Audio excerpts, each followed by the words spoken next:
Well, H.R. 1 is the same bill they introduced 2 years ago when they took the majority. If we go back to then, long before the pandemic, before COVID hit, you could already see the designs of what the Democrats were trying to do that in some states they successfully achieved in changing election rules to benefit Democrats over Republicans. It's why the Republican Study Committee today introduced the Save Democracy Act, which is a counter to H.R. 1 that would provide for greater security and helping the American people regain trust in the elections after what we experienced in last November's election. But this exposes the Democrats' agenda. They have very little agenda to begin with. I mean, their agenda for 4 years has been to make Donald Trump a villain. Now that he's leaving the White House, we see what they will really be up to, and it'll be bills like H.R. 1 and massive spending bills like what the Biden administration and Nancy Pelosi are laying out to add trillions more to our national debt. This bill that you're talking about, it does a number of different things. H.R. 1, it changes the election rules nationwide. It expands voter registration based on names in state and federal databases, mandates same-day and online voter registration, expands mail-in voting, but it doesn't do anything with ballot integrity. It strips state legislatures from their role in drawing congressional districts, and the campaign finance provisions also would hurt Republicans. Yeah, this is a dangerous move, as you just described. We're at an all-time low point, at least in my lifetime, where the American people have lost trust in the elections. That's what the 6 was about when we were trying to have this important debate on the floor that was tragically interrupted.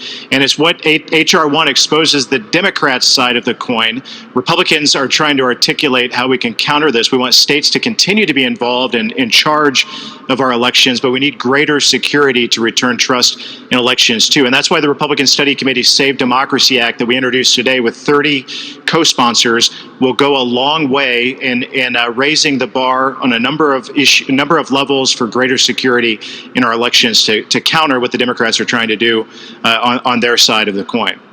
I want to get your reaction to this. In the face of intense backlash, CNN anchor Don Lemon doubling down on his claim that Americans who voted for Trump are on the side of neo-Nazis and the Ku Klux Klan.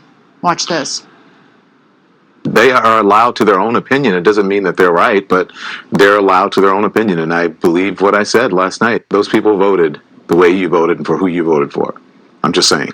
Right, but just because you vote for the same people doesn't mean that you believe the same things. Put you in the same crowd. You vote for people who have common interests. If someone has a common interest, people who vote like you have a common interest as you.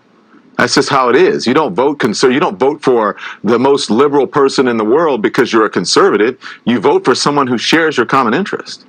That's how voting works.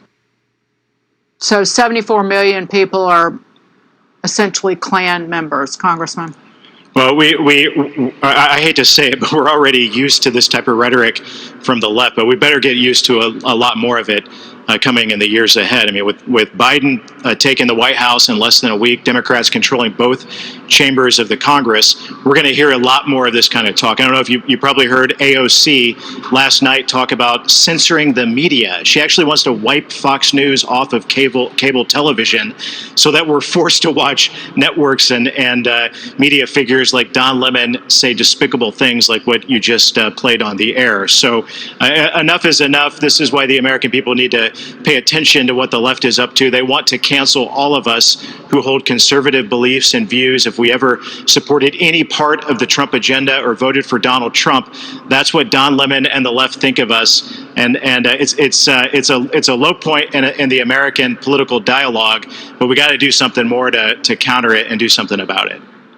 And he also he made justifications for there were protests last summer, but there was rioting for months, and churches set on fire, and it's really the livelihoods that were destroyed as well.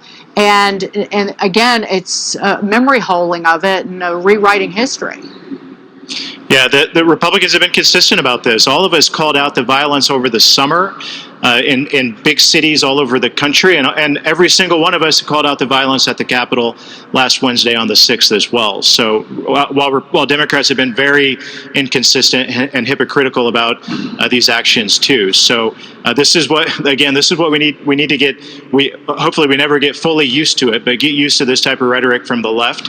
And Republicans need to unite around a message that we support the First Amendment. We support the ability of every American, no matter what you believe, to speak out, whether it's on big tech platforms or in the political sphere. That the left will never want us to do that, and that's why they want to cancel every one of us and our ability to say what we believe, which is very un-American. Congressman Jim Banks, thank you for being here. Have a great weekend. Thank you. A brand